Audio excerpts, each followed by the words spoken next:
Oliver Twist by Charles Dickens. Chapter 18.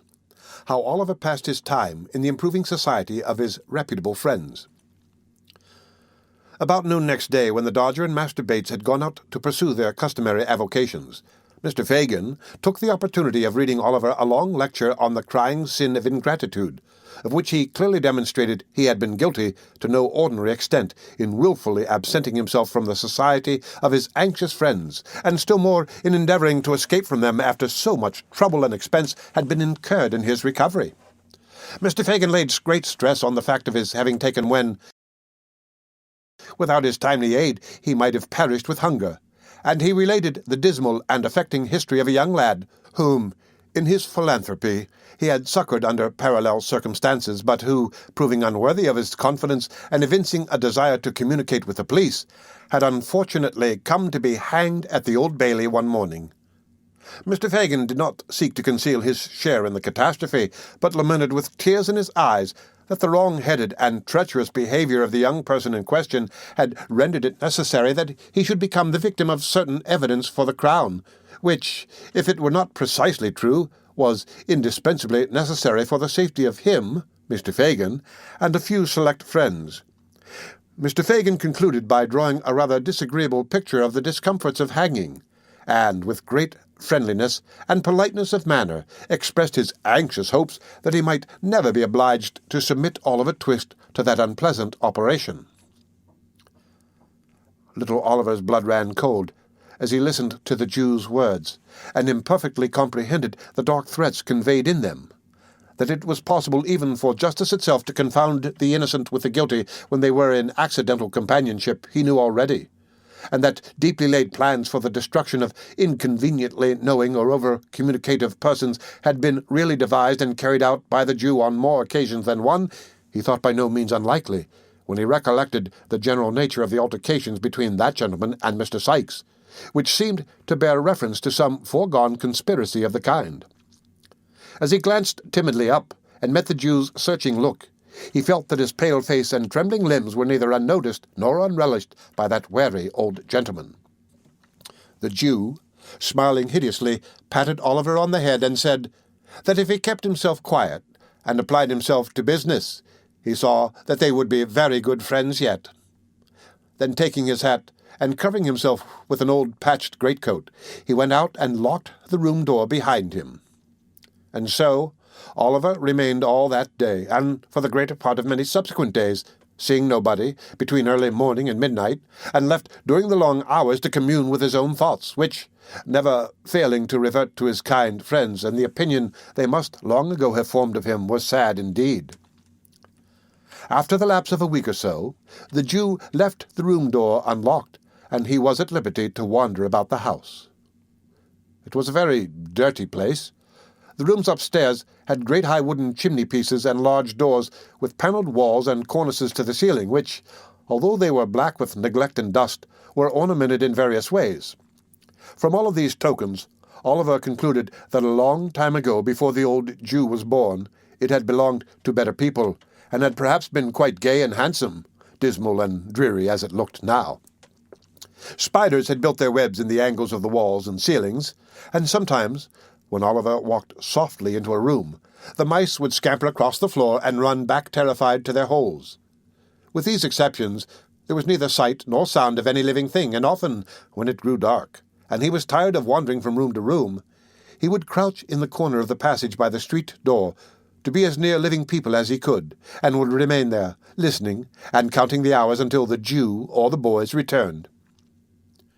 In all the rooms, the mouldering shutters were fast closed.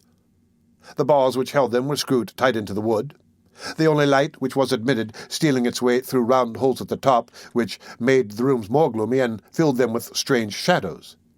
There was a back garret window with rusty bars outside, which had no shutter, and out of this Oliver often gazed with a melancholy face for hours together, but nothing was to be descried from it but a confused and crowded mass of housetops, blackened chimneys, and gable ends.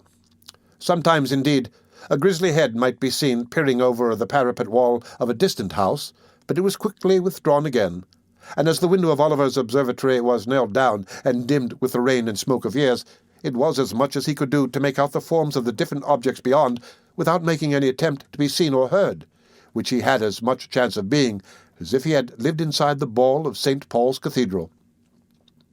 One afternoon, the Dodger and Master Bates being engaged out that evening, the first-named young gentleman took it into his head to evince some anxiety regarding the decoration of his person. To do him justice, this was by no means an habitual weakness with him, and with this end and aim he condescendingly commanded Oliver to assist him in his toilet straightway. Oliver was but too glad to make himself useful, too happy to have some faces, however bad to look upon, too desirous to conciliate those about him when he could honestly do so, to throw any objection in the way of this proposal. So he at once expressed his readiness, and kneeling on the floor while the Dodger sat upon the table so that he could take his foot in his laps, he applied himself to a process which Mr. Dawkins designated as japanning his trotter cases. The phrase, rendered into plain English, signifieth cleaning his boots. Whether it was the sense of freedom and independence which a rational animal may be supposed to feel when he sits on a table in an easy attitude, smoking a pipe, swinging one leg carelessly to and fro, and having his boots cleaned all the time without even the past trouble of having taken them off, or the prospective misery of putting them on to disturb his reflections, or whether it was the goodness of the tobacco that soothed the feelings of the Dodger, or the mildness of the beer that mollified his thoughts, he was evidently tinctured for the nonce with a spice of romance and enthusiasm, foreign to his general nature. He looked down on Oliver with a thoughtful countenance for a brief space, and then, raising his head, and heaving a gentle sigh, said, half in abstraction, and half to Master Bates, "What a pity it is he isn't a prig." "Oh," said Master Charlie Bates, "he don't know what's good for him." The Dodger sighed again, and resumed his pipe, as did Charlie Bates. They both smoked for some seconds in silence. "I suppose you don't even know what a prig is," said the Dodger mournfully. "I think I know that," replied Oliver, looking up. "It's, You're one, are you not?" inquired Oliver, checking himself.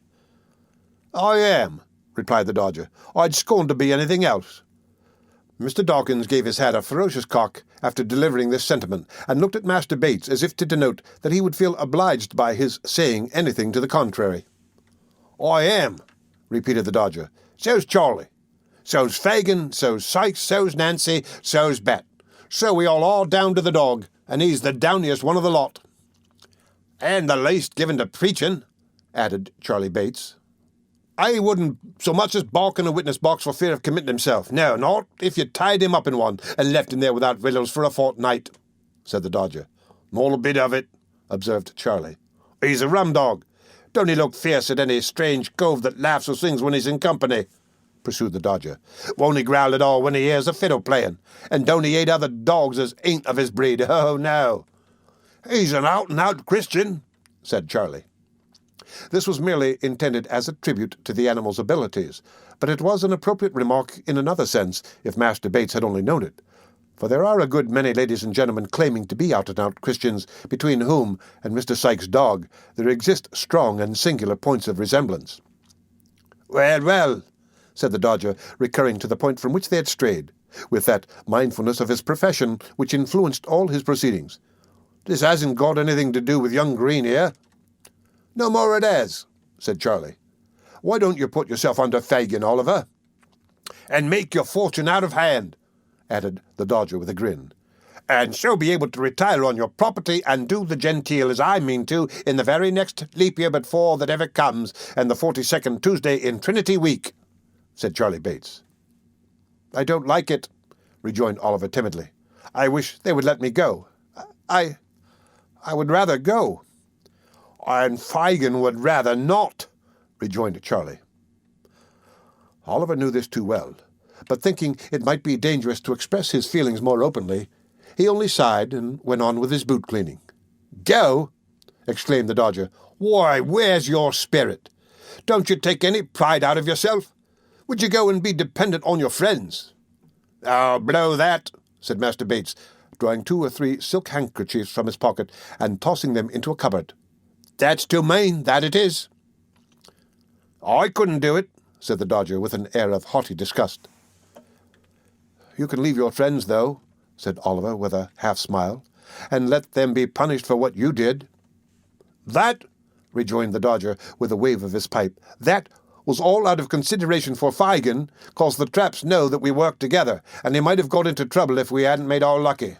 That was the move, wasn't it, Charlie?" Master Bates nodded assent, and would have spoken, but the recollection of Oliver's flight came so suddenly upon him that the smoke he was inhaling got entangled with a laugh, and went up into his head and down into his throat, and brought on a fit of coughing and stamping about 5 minutes long. "Look here," said the Dodger, drawing forth a handful of shillings and halfpence.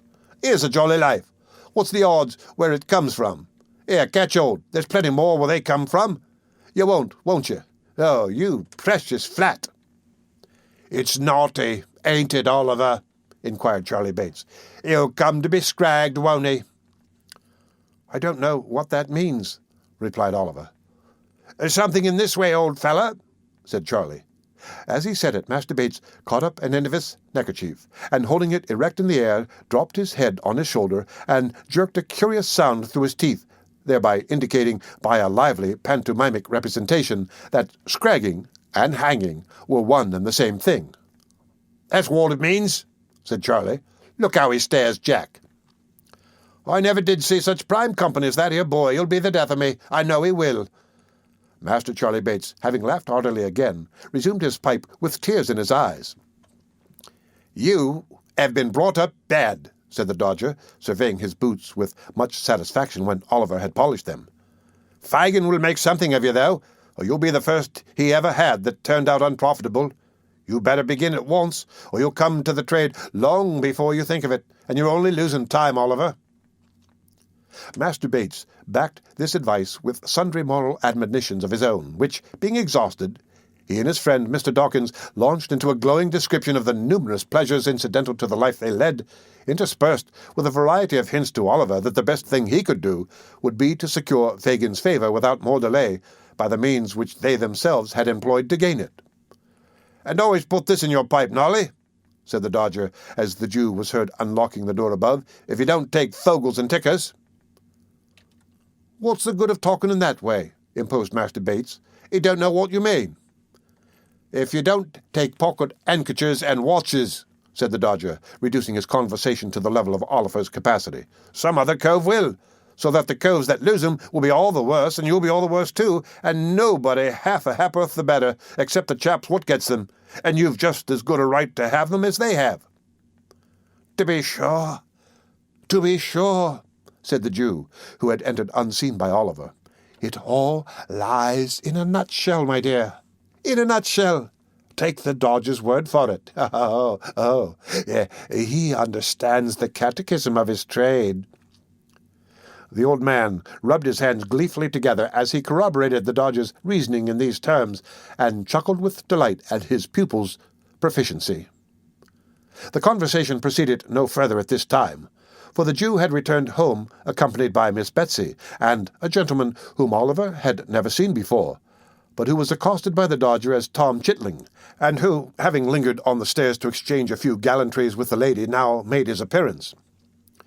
Mr. Chitling was older in years than the Dodger, having perhaps numbered 18 winters, but there was a degree of deference in his deportment towards that young gentleman which seemed to indicate that he felt himself conscious of a slight inferiority in point of genius and professional acquirements. He had small twinkling eyes and a pock-marked face, wore a fur cap, a dark corduroy jacket, greasy fustian trousers, and an apron. His wardrobe was, in truth, rather out of repair, but he excused himself to the company by stating that his time was only out an hour before, and that, in consequence of having worn the regimentals for 6 weeks past, he had not been able to bestow any attention on his private clothes. Mr. Chitling added, with strong marks of irritation, that the new way of fumigating clothes up yonder was infernal unconstitutional, for it burnt holes in them, and there was no remedy against the county. The same remark he considered to apply to the regulation mode of cutting the hair, which he held to be decidedly unlawful.